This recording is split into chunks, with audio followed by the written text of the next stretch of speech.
A'udzubillahi minasyaitonirrajim. Bismillahirrahmanirrahim. Assalamualaikum warahmatullahi wabarakatuh. Innal hamdalillah nahmaduhu wa nasta'inu wa nastaghfiruh wa na'udzu billahi min syururi anfusina wa min sayyiati a'malina. May yahdihillahu fala mudhillalah wa may yudlil fala hadiyalah. Ashhadu an la ilaha illallah wahdahu la syarikalah wa ashhadu anna Muhammadan abduhu wa rasuluh. Allahumma shalli wa sallim wa barik ala hadzal nabiyil karim wa ala alihi wa sahbihi ajma'in. Yang sama-sama kita muliakan Bapak Wakil Gubernur Provinsi Riau, yang saya hormati Bapak Ketua Masjid beserta pengurus, alim ulama, tokoh masyarakat, cerdik pandai, Bapak Ibu orang tua yang saya muliakan, pemuda-pemudi dan anak-anak yang semoga kita semua senantiasa dirahmati oleh Allah. Terus kita bersyukur kepada Allah dengan mengucapkan alhamdulillahirabbil alamin, agar dengan bersyukur ini kita ditambah nikmat oleh Allah. Bersolawat kita kepada Rasulullah sallallahu alaihi wasallam dengan ucapan Allahumma shalli ala Muhammad wa ala alihi washabbihi wasallim. Semoga dengan banyak kita bersolawat, diringankan Allah lisan kita ini, kita mendapatkan syafaat di yaumil akhir kelak. Melanjutkan kajian kita di bab yang ketiga, kita menjadi kekasih Rasulullah sallallahu alaihi wasallam. Jadi di awal bab ketiga ini, Pak, ada orang-orang Bani Juhainah namanya. Dia datang menemui Rasulullah sallallahu alaihi wasallam untuk berbaiat. Ya Rasulullah, aku akan bawa seluruh kaumku untuk berbaiat kepadamu. Cuman di kelompok kami ini sering terjadi perselisihan. Damaikanlah kami ya Rasulullah. Nah, jadi ingin satu komando aja. Kalau Rasulullah yang ngomong, mungkin mereka bisa dengar. Nah, salah satu kelebihan yang diberikan Allah kepada Rasulullah, Pak, kemampuan mendamaikan perselisihan. Kecil aja Rasulullah sudah mendamaikan perselisihan antar suku. Hanya gara-gara apa waktu itu, Pak? Pertama, kompak orang Quraisy membangun Ka'bah. Setelah itu timbul perselisihan ketika mengangkat Hajar Aswad. Siapa yang paling berhak? Tidak ada yang selesai. Suku ini mengatakan kami lebih berhak, suku ini mengatakan kami lebih berhak. Akhirnya mereka berembuk. Siapapun yang datang duluan pagi besok masuk ke Ka'bah ini, kita angkat dia yang menyelesaikan masalah kita. Ya, rupanya anak kecil datang, Pak, yaitu Rasulullah sallallahu alaihi wasallam. Langsung berteriak mereka, kalau dia yakin kita, dia al-amin, dia orang yang bisa dipercaya. Nah, Rasulullah muda ini, Pak, kemudian mengatakan masing-masing kepala suku silahkan pegang. Jadi ditaruh Rasulullah di atas kain batu Hajar Aswad itu, masing-masing pegang sudutnya. Nah, suku yang 4 itu pegang sudutnya, kemudian diangkat Rasulullah batu Hajar Aswad dari tengah. Sama-sama naruhkan ya, megang ujung kain aja, damai, Pak. Hampir terjadi perang suku. Nah, ini kelebihan yang dikasih Rasulullah, yang dikasih Allah kepada Rasulullah. Begitu juga, Pak, di antara para sahabat itu yang dikenal juru runding itu adalah Abdullah bin Abbas. Jadi memang pas orang-orang Khawarij penghafal Quran melenceng dari Ali bin Abi Thalib karramallahu wajhah, jadi jumlahnya itu sekitar 12.000, Pak. Dan 10.000-nya itu penghafal Quran. Jadi itulah bahayanya kalau Al-Quran ini dihafal tapi tidak ditadaburi, Pak. Dihafal ya mereka penghafal Quran. Nah, Abdullah bin Abbas datang, cuman pelurunya padat, Pak. Nah, dia memang ahli lah. Nah, ketika orang itu mengatakan di Ali itu pemimpin orang Muslim, tapi dia hapus gelarnya sebagai Amirul Mukminin ketika dia berunding, itu yang kami tidak setuju.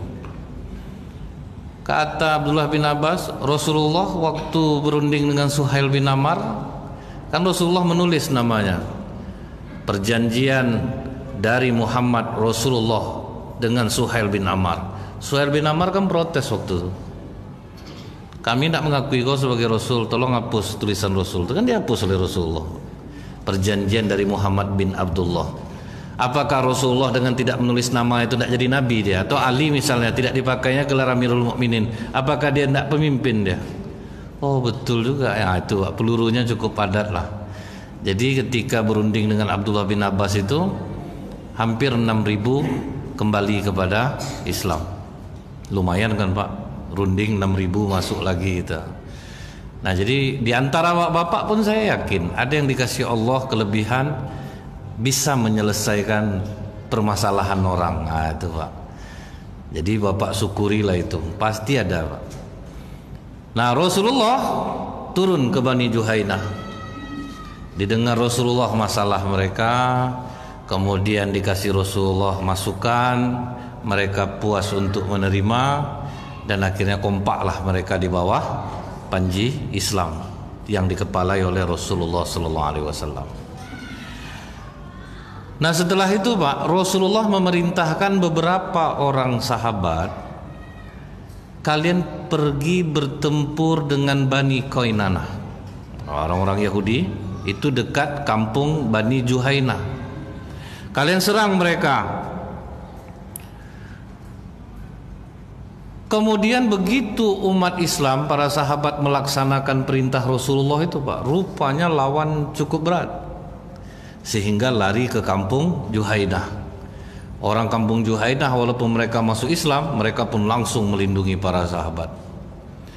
Setelah musuh bisa dipukul mundur, jadi para sahabat ini mengatakan, ini perang kering aja kita nampaknya nih. Bagaimana kalau ganti tujuan kita buru pedagang-pedagang Quraisy yang lewat, kita rampas hartanya. Siapa yang berhasil merampas, ambillah untuk dia. Nah, itu.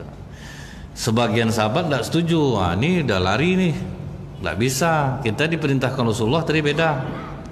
Terpecahlah suara sahabat. Sebagian pulang ke Madinah melapor ke Rasulullah, sebagian lagi menyerang orang Quraisy yang berdagang. Di situ marah besar Rasulullah, Pak. Inilah penyebab perpecahan umat-umat terdahulu. Kalian pergi sama-sama, terus kalian pulang separuh, hendak separuh. Disadari oleh Rasulullah, hendak juga mutlak mereka salah, karena aku tidak mengangkat pemimpin di antara mereka. Waktu itu belum diangkat lagi Pak. Jadi akhirnya sendiri-sendiri semua apa menurut dia enak, itu yang dilakukannya. Makanya kata Rasulullah, aku angkat pemimpin untuk kalian bepergian saat ini adalah Abdullah bin Jas. Dia bukan yang terbaik di antara kalian, tetapi dialah yang paling bisa menahan lapar dan dahaga. Itu yang ditunjuk Rasulullah. Karena kalau pergi perang nih Pak, kalau pemakan payah Pak.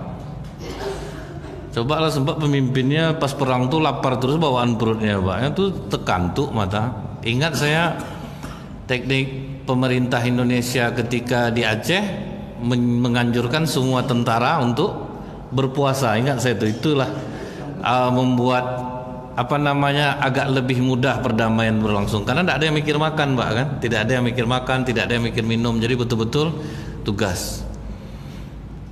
Nah diangkatlah Abdullah bin Jas sebagai pemimpin. Inilah Amirul Mukminin pertama yang diangkat oleh Rasulullah Pak, Abdullah bin Jas. Jadi dia ini sebetulnya Pak, sebelum Abu Bakar Pak ya. Inilah sahabat Rasulullah yang diangkat. Nah Abdullah bin Jas pada bulan Rajab disuruh Rasulullah mata-matai pedagang-pedagang Quraisy yang lewat ke Syam. Waktu itu bulan Rajab, bulan suci Pak, bulan haram. Jadi Abdullah bin Jas mengambil keputusan, kalau dibiarkan orang nih berdagang, makin tinggi kekuatannya, makin dia mudah untuk memusuhi Islam. Akhirnya diserang oleh Abdullah bin Jas. Satu kabur, yang lainnya berhasil ditawan, dibawa ke Madinah. Marah lagi Rasulullah. Udah diangkat pemimpinnya. Kau tidak tahu kau ini bulan Rajab, ini memantik permusuhan besar nih. Sempat menyerang orang Quraisy, kita belum siap saat ini. Kau disuruh memata-matai, malah kau serang, kau ambil ganimahnya, kau tawan mereka. Ini kan memantik peperangan ini. Ternyata turun surat Al-Baqarah ayat 217. Allah membenarkan tindakan Abdullah bin Jahsh. Jadi Allah ini tidak ada Pak, walaupun Rasulnya ini kan udah diangkat jadi pemimpin, jangan diganggu. Nah, itu istilahnya tuh Pak, kan udah dipercaya dia. Jadi dia ngambil keputusan tepat. Ini kalau kita lihat dalam surah Al-Baqarah 217 itu Pak, ini cukup panjang ayatnya, tidak saya bacakan, artinya saja. Mereka bertanya kepadamu Muhammad tentang berperang di bulan haram. Katakanlah berperang dalam bulan itu adalah dosa besar, tapi menghalangi orang dari jalan Allah, ingkar kepada Allah, menghalangi orang masuk Masjidil Haram, mengusir penduduknya di sekitarnya, lebih besar dosanya dalam pandangan Allah. Kalian diusir sama mereka, itu lebih besar dosa lagi. Kalian tidak boleh masuk Masjidil Haram, itu lebih besar dosanya lagi. Berperang di bulan haram memang dosa, tetapi menghalangi orang dari jalan Allah jauh lebih besar dosanya. Baru Rasulullah mengatakan, Abdullah bin Jahsh, tindakanmu benar, dibagilah ganimah perang tadi. Nah, jadi Rasulullah itu Pak, tidak disembunyikannya ayat nih Pak. Kalau kita tuh malu kita Pak, kena aku rupanya cerita sama kawan dekatnya, kena marah aku sama Allah. Tapi janganlah tahu dia lagi, nanti lain lah mengke nanti, besarlah kepalanya nanti dengar aku salah. Dan ayat ini kan tidak hilang Pak. Nah, jadi kan kita akhirnya tahu nih Pak, kenapa surah Al-Baqarah 217 itu bercerita tentang itu. Ya inilah asbabun nuzulnya. Ketika Rasulullah sudah mengangkat pemimpin dan menganggap keputusannya itu tidak benar. Ini bulan Rajab, bulan haram. Rupanya ada yang jauh lebih besar dari perang di bulan haram itu, mengusir orang dari kampungnya. Kalian dah jelas terusir dari Mekah, terusir, harta kalian tertinggal, masuk masjid tidak boleh, kembali ke Mekah kalian tidak boleh. Itu lebih besar dosanya. Nah, baru aman. Jadi lapar dan dahaga yang dimasukkan Rasulullah itu artinya jadinya meluas Pak. Dia berperang tetapi bukan untuk kepentingan dirinya sendiri. Dia mengambil rampasan untuk menghambat kekuatan orang, bukan untuk kepentingannya sendiri. Nah, itu maksudnya lapar dan dahaga itu. Karena kalau pelapar, pedahaga ini Pak, kalau dia kendaraan nafsu ini kan makan Pak.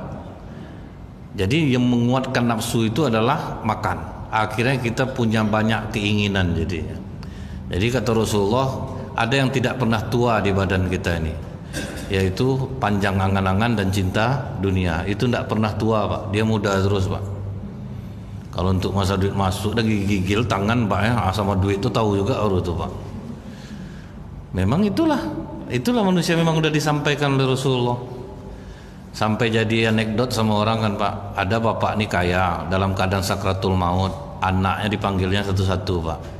Misalnya John, ya Pak, sini kau John, ya.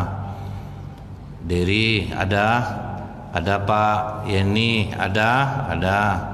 Dewi ada Pak. Mama kalian mana? Ini Pak. Di sini kalian berkumpul semua, siapa yang jaga toko? Toko diingatnya Pak, bukannya mau sakratul maut tuh Pak. Itulah kalau soal duit nih, orang tidak ada yang tua, muda semuanya. Tuh. Kemudian Pak, Ibnu Abi Syaibah meriwayatkan beserta sanadnya, kalau Abu Musa al-Asy'ari, kalau mereka itu bepergian, dalam 10 orang angkat satu menjadi pemimpin. Ini kan jarang kita lakukan, karena kita merasa kita ya semua, tidak bisa rupanya Pak.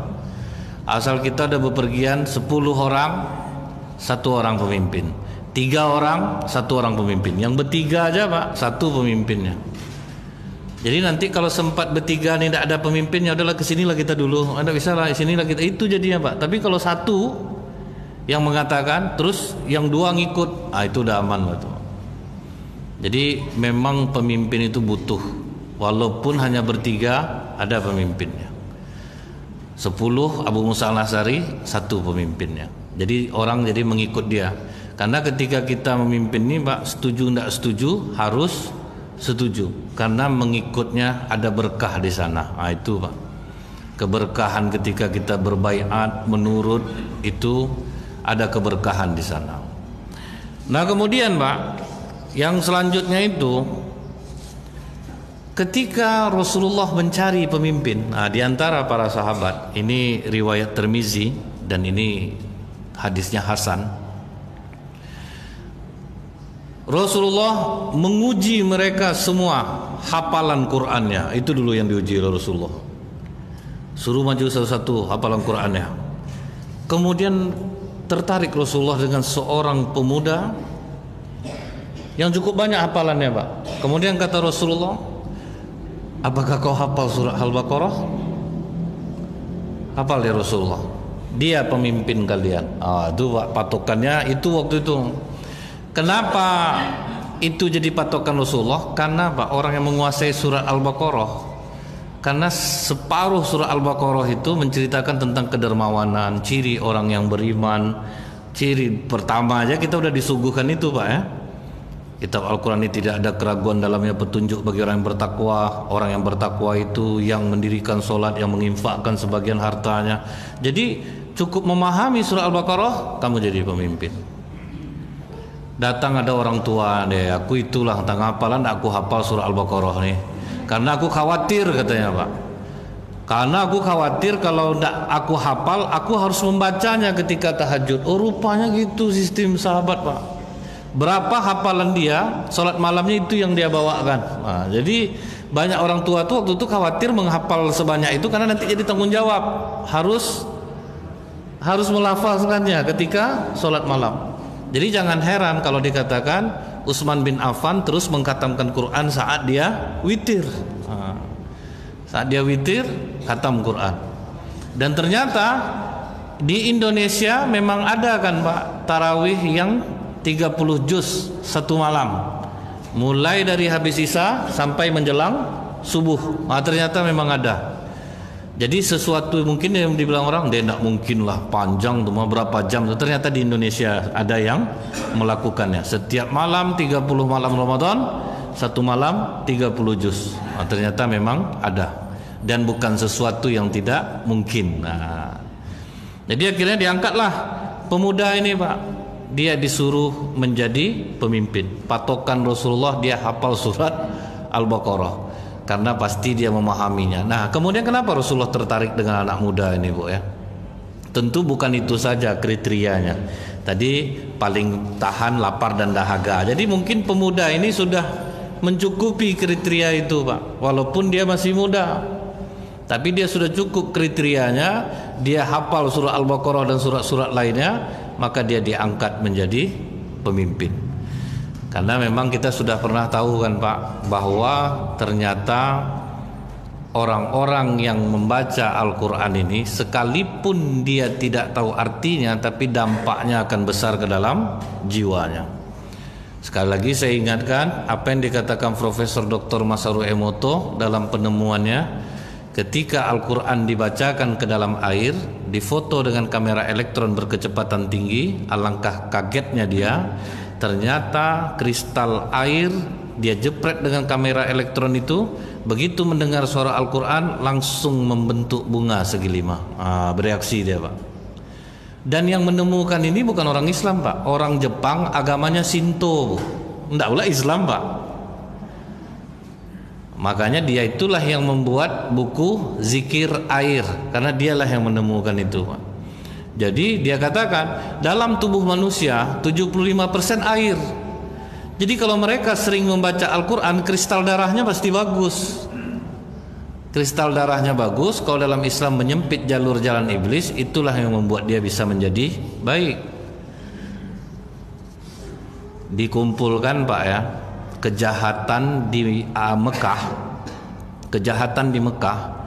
Satu hari kejahatan di Amerika, satu tahun kejahatan di Mekah. Saking sedikitnya orang berbuat salah, Pak. Karena kalau kita lihat, Bu, masuk kita ke Masjidil Haram, apa yang menjadi kebiasaan anak-anak muda di sana? Bukan main HP, Pak. Baca Quran berjam-jam. Tidak ada tertarik sama HP ini. Itulah yang kita aja ada sholat, iya Pak, main HP ini tidaklah bisa tinggal. Grup banyak, Pak. Grup haji, grup umroh, waktu pensiunan, itu adalah grupnya tuh, Pak. Sibuk tuh Memang sholat duha juga, cuman terkejar-kejar jadinya Pak. Ini bunyi-bunyi ya handphone orang, ada kabar baru Pak ya. Tadi mana arisan lagi. Jadi kita sibuk dengan dunia kita. Nah ternyata pemuda-pemuda di Mekah tidak tertarik dengan gadget, tidak tertarik dengan HP. Mereka menyibukkan diri mereka di masjid itu dengan membaca Al-Quran. Nah jadi itu makanya Rasulullah menunjuk pemuda ini, selain dia punya kriteria lain, penghafal Quran ini yang menjadi tolak ukur selanjutnya Pak. Apalagi pertanyaan Rasulullah, apakah kau menguasai surah Al-Baqarah? Nah, berarti cobalah kita tengok gue.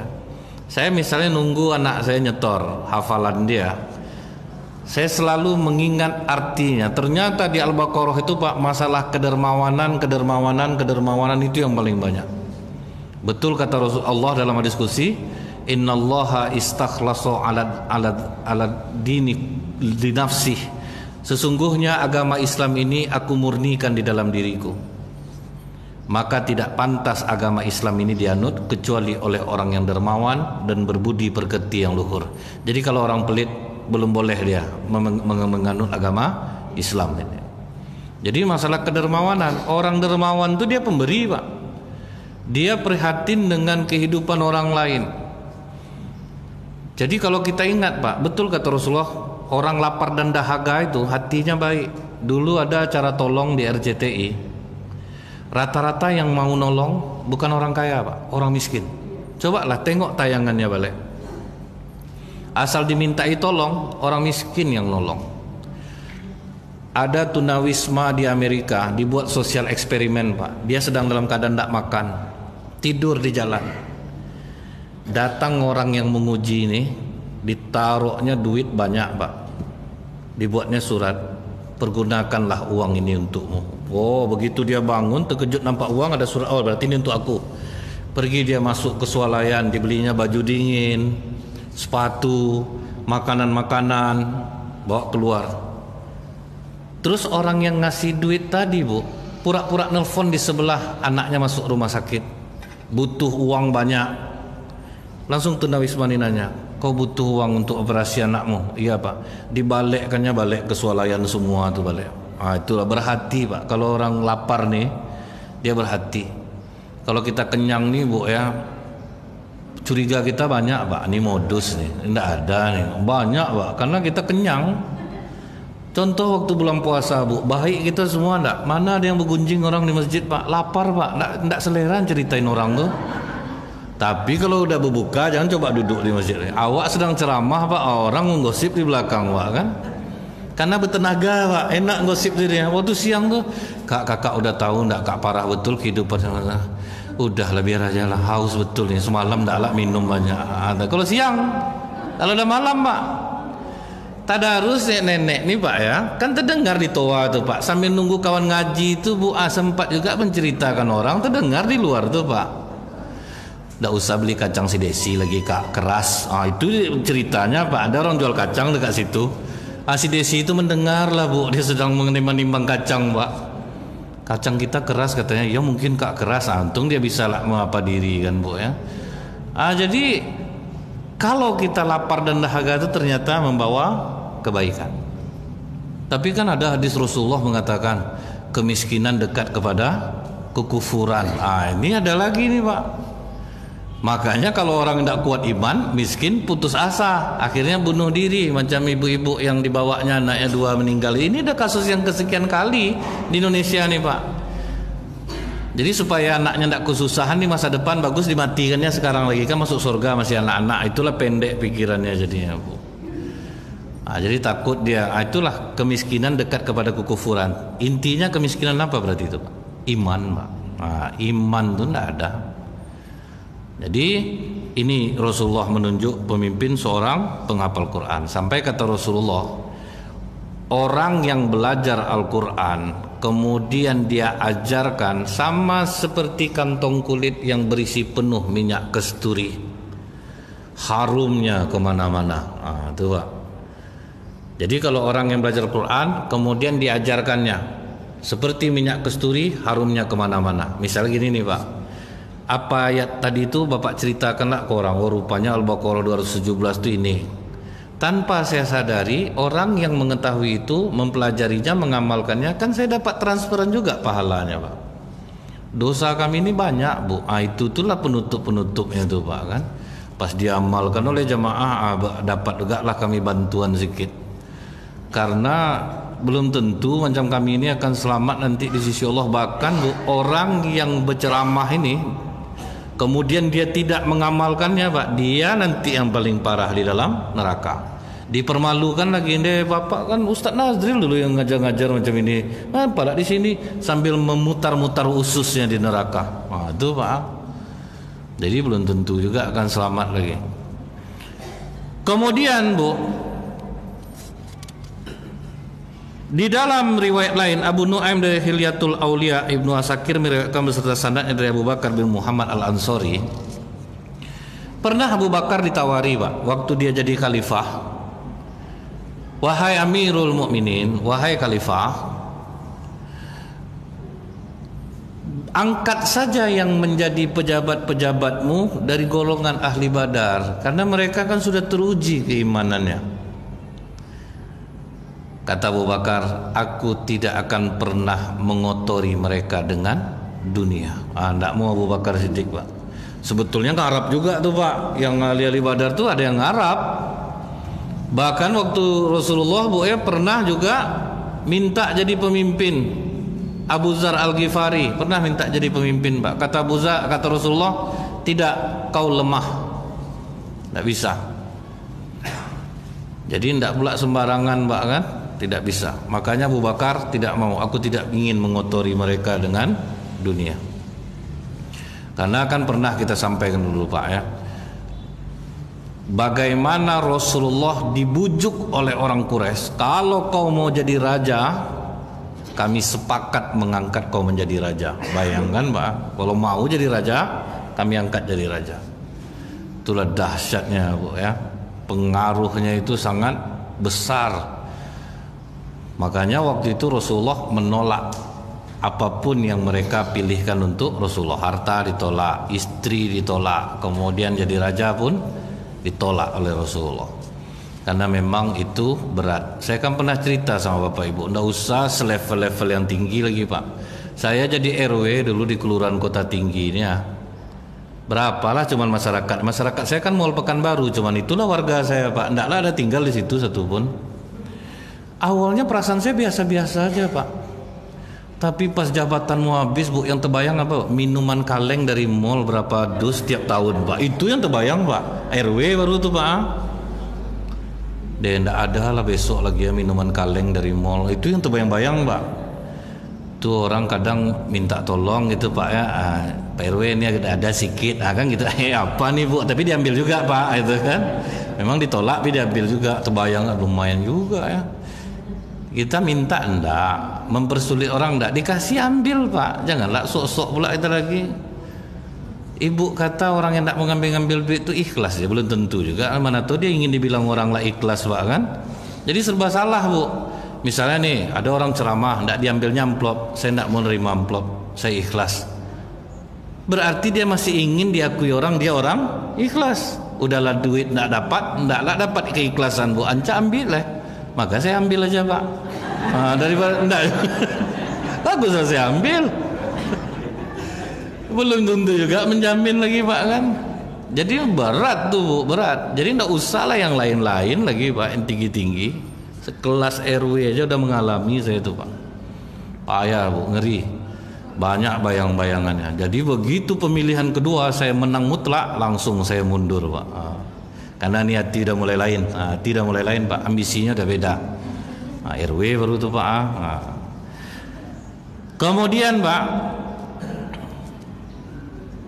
kita jangan menganggap, Bu, bahwa jadi pemimpin dalam Islam ini lillahi ta'ala, tidak harus dibayar. Salah besar, Pak. Umar bin Khattab ketika mengangkat pemimpin di suatu negeri, apa kata Umar?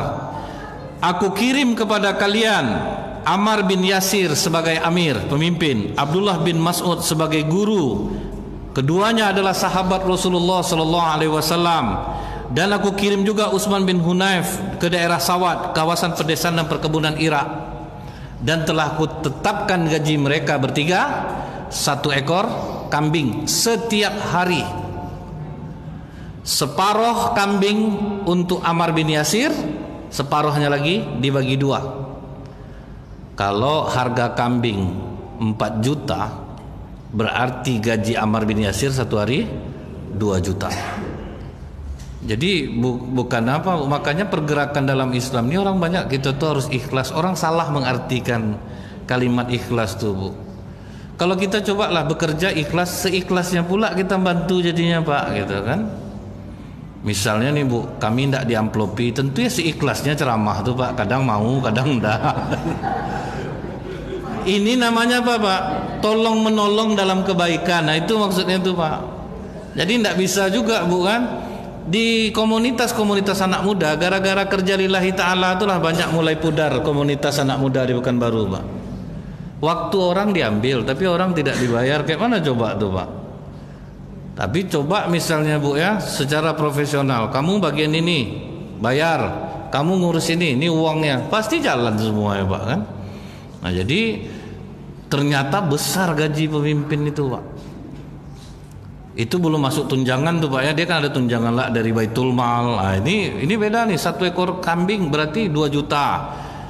Yang 2 orang lagi 1 juta 1 hari. Jadi cukup besar ketika Umar mengangkat seorang pemimpin. Nah, cuman, Pak, waktu Umar mengajak ada seorang sahabat dari kabilah Hawazin namanya Bishr. Ketika dia diangkat menjadi petugas zakat, ibaratnya kalau kita Basnas provinsi, Pak. Waktu diangkat Bishr ini menjadi ketua Basnas di Madinah, dia saat itu juga langsung mengundurkan diri. Tersinggung Umar, Pak. Kan ku gaji kau, ada bagian untuk kau, halal. Kenapa kau mengundurkan diri? Kata Bishr, aku mengingat perkataan Rasulullah, siapa yang diangkat untuk mengurusi urusan kaum banyak, besok di akhirat dia berada di atas sebuah jembatan. Kalau dia baik, selamatlah dia di atas jembatan itu. Tapi kalau tidak, jembatan itu terbelah dan dia masuk ke dalam neraka jahanam selama 70 tahun.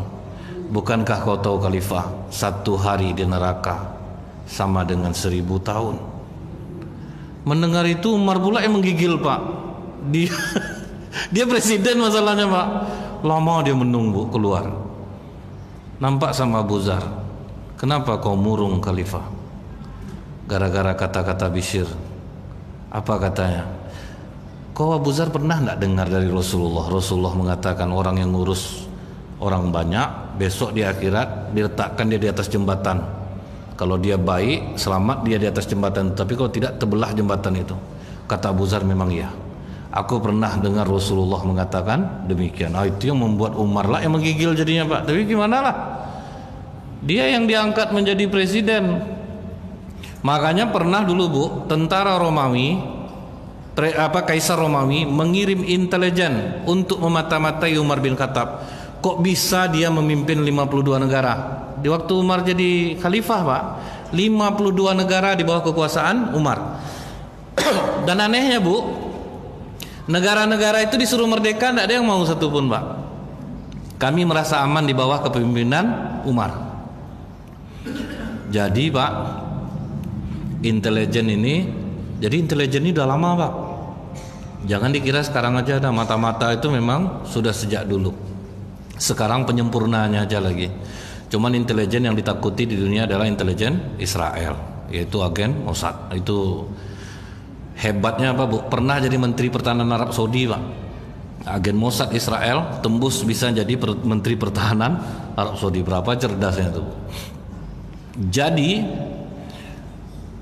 ditanyanya ke orang Madinah, di mana raja kalian? Kata orang Madinah, kami tidak punya raja, kami hanya ada pemimpin. Kalau gitu pemimpin lah. Tengok aja deh nanti depan masjid dia biasanya duduk tuh. Ditungguin depan masjid, ada nampak orang sedang tidur dekat pasir tuh, Pak, kan? Manalah pemimpinnya. Dia membayangkan seperti Kisra, Pak. Pakaian bagus, banyak pengawal.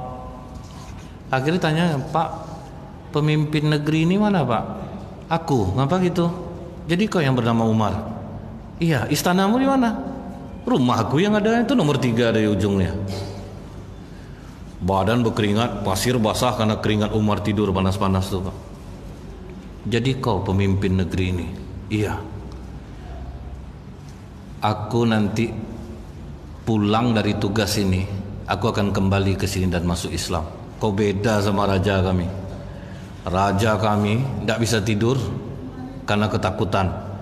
Kau karena keadilanmu, karena kesederhanaanmu, sehingga bisa membuat kau tidur dengan tenang. Itu, Pak. Yang membuat Umar bisa tidur tenang tuh, dia lebih susah daripada masyarakat. Itu masalahnya, Pak. Karena takutnya tadi itu, Pak, dia lebih parah lagi, Bu, susahnya. Sampai pernah waktu mengambil kunci kekuasaan di suatu daerah, apa kata pengawalnya? Tukarlah baju khalifah, malu kami. Dia tidak peduli gaya, Pak. Kalau macam pengacara Brigadir RR tuh, Pak, dia lupa, Pak. Rumahnya, Bu, 15 kapling tanah, itu ukuran rumahnya, Pak. Satu kapling berapa? 15 kali 15. Itu luas rumahnya, Pak. Rambut gondrong, pakai jam tidak pernah, pakai cincin tidak pernah, pakai baju kaos, pakai celana jin. Sampai pengawal Umar mengatakan, tukarlah baju khalifah. Apa kata Khalifah Umar? Semenjak aku dimuliakan Islam, aku tidak perlu kemuliaan yang lain. Itulah, Pak. InsyaAllah akan kita sambung kembali. Lebih kurang saya mohon maaf. Subhanakallahumma bihamdika asyhadu an la ilaha illa anta astaghfiruka wa atubu ilaik. Assalamualaikum warahmatullahi wabarakatuh.